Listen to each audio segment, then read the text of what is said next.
تراویح کی بات ہم نے کی، کچھ 20 تراویحیں پڑھتے ہیں، کچھ 8 پڑھتے ہیں، کچھ 30 پڑھتے ہیں، کیا ٹھیک ہے؟ 40 بھی پڑھتے ہیں، ایسے لوگ بھی ہیں۔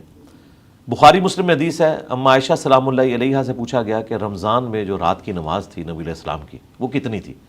انہوں نے کہا بیٹا رمضان ہو یا غیر رمضان آپ 11 رکعت سے زیادہ نہیں پڑھتے تھے، 8 نوافل اور 3 وتر، یہ آپ کا عمومی عمل تھا، کبھی کبھار 13 ہو جاتے تھے۔ پھر سیدنا عمر نے جب تراویح کی باقاعدہ جماعت شروع کروائی جو نبی علیہ السلام نے 3 دن کے بعد ختم کر دی تھی، اس ڈر سے کہ یہ فرض نہ ہو جائے،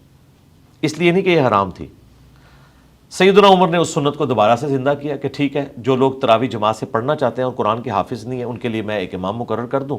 صحیح بخاری میں آتا ہے اس کے پیچھے لوگ نماز پڑھتے تھے۔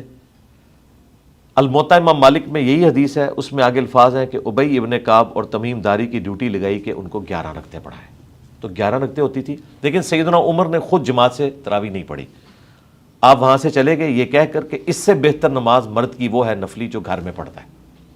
آج کی ڈیٹ میں بھی نفلی نماز سنت موقدہ ہوں، غیر موقدہ ہوں، قیام اللیل ہو، وطر ہو،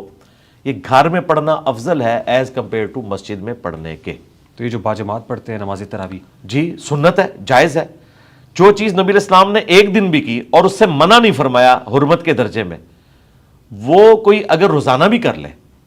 تو جائز ہے، اسے آپ غلط تو نہیں کہہ سکتے۔ ٹھیک۔ اچھا یہ بتائیے کہ کیا دہاڑی دار شخص جو ہے جو دہاڑی لگاتا ہے اس پہ بھی روزہ فرض ہے؟ جی روزہ فرض تو ہے اس کے اوپر، اب پریکٹیکلی کیا وہ رکھ سکتا ہے یا نہیں، اور اگر وہ نہیں رکھ سکتا تو کیا کرے۔ میں نے اپنی زندگی میں کئی پٹھانوں کو دیکھا ہے کہ وہ رمضان المبارک میں رات کے وقت مزدوری کرتے ہیں، دن کو روزہ رکھتے ہیں، ٹھیک، انہوں نے اپنی ٹائمنگ بدل لی ہے، انہوں نے خود اس کا سولوشن نکال لیا ہے۔ یہ سولوشن بھی پاسبل ہے، ہو سکتا ہے ہر ایک کے لیے پاسبل نہ ہو، اگر کوئی ایسا دیہڑی دار ہے کہ جس نے دن کے وقت ہی کام کرنا ہے، اسے رات کو کوئی اس طرح کا کام نہیں ملتا، تو اس کے لیے ہمارے پاس سولوشن یہ ہے کہ ہم ان لوگوں کو جو صاحب ثروت ہیں ریکویسٹ کرتے ہیں کہ آپ لوگ ان لوگوں کو اپنی زکوٰۃ میں سے دیں، یہ ڈیزرونگ ہے، 1 مہینے کا راشن ڈلوا دیں، ان کو آپ اتنا خرچہ دیں کہ وہ بغیر مزدوری کے 1 مہینہ گزار سکیں تاکہ وہ روزے رکھیں، ان کو تو ثواب ہوگا، آپ کو بھی پیرلل میں ثواب ہوگا۔ اس کے علاوہ تو مجھے کوئی اور سولوشن نظر نہیں آتا، کیونکہ ہم ویلفیئر اسٹیٹ میں تو رہ نہیں رہے، ہم تو سیکورٹی اسٹیٹ میں رہ رہے ہیں، یہاں تو ہمارے سیکورٹی کے خرچے ہی پورے نہیں ہوتے، تو ویلفیئر اسٹیٹ کہاں سے بننی ہے؟ ورنہ اگر یہ ویلفیئر اسٹیٹ ہوتی تو ہم اسٹیٹ سے کہتے کہ ایٹ لیسٹ اگر اسلامک اسٹیٹ ہے تو اس کا کام ہے کہ 1 مہینے کی تنخواہ ان کو بھی دے دی جائے، پیکیجز جس طرح بے نظیر بھٹو کے نام کے اوپر ایک پروگرام شروع ہوا ہے، بڑا اچھا ایک پروگرام ہے، اس کے ذریعے غریب لوگوں تک پیسہ پہنچ رہا ہے، اس طرح کا کوئی سلسلہ کیا جائے۔ ادروائز یہ حقیقت ہے کہ ایک مزدور آدمی مزدوری کے ساتھ روزہ نہیں رکھ سکتا، اگر اس کی کوئی بھی ہیلپ نہیں کرتا تو ٹھیک ہے وہ مزدوری کرے، روزہ چھوڑ دے، اور اگر فدیہ دے سکتا ہے روزے کا 1 وقت کا کھانا ایک مسکین کو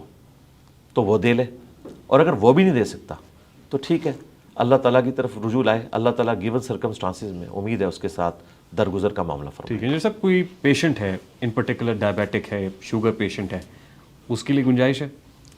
پیشنٹ کے لیے تو قرآن میں آیا کہ مریض اور مسافر یہ روزے کو چھوڑ سکتا ہے، بقیہ کے دنوں کے لیے مؤخر کر لے، بعد میں اس کی گنتی پوری کر لے۔ اسی کی ایکسٹینشن ہے صحیح بخاری میں، انس ابن مالک جب بوڑھے ہو گئے تو وہ پھر روزہ نہیں رکھتے تھے، ایک مسکین کو 1 وقت کا گوشت کے ساتھ کھانا کھلاتے تھے، اور یہی آیت پڑھتے تھے کہ مریض اور مسافر روزے کو چھوڑ سکتا ہے فدیے کے عوض، حالانکہ وہ مریض نہیں تھے، بوڑھے تھے، لہٰذا ایک اور چیز ایڈ ہوگی کہ بڑھاپا بھی مرض میں لائی کرتا ہے۔ اسی کی مزید ایکسٹینشن جامع ترمذی اور ابو داؤد میں ہے کہ نبی علیہ السلام نے پریگننٹ عورت اور دودھ پلانے والی عورت کو بھی اپنے روزے مؤخر کرنے کی اجازت دی ہے، یعنی وہ بھی مریض کی کیٹیگری میں فال کرے گی، وہ بعد میں روزے رکھ سکتی ہے، اور اگر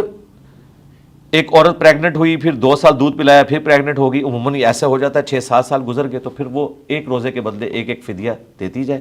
ایک مسکین کو 1 وقت کا کھانا جو قرآن میں رپورٹ ہوا، جو آپ خود کھاتے ہیں یا اس کے ایکویلنٹ رقم، روزے رکھنے کی حاجت نہیں ہے جب تک کہ وہ نارمل کنڈیشن میں نہیں آ جاتی۔ رہے وہ مریض جس طرح کے شوگر کے مریض ہیں جو پرماننٹ مریض ہیں، جن کی صحت یابی کی اب امید ہی نہیں ہے، ظاہر ہے ان کا وہ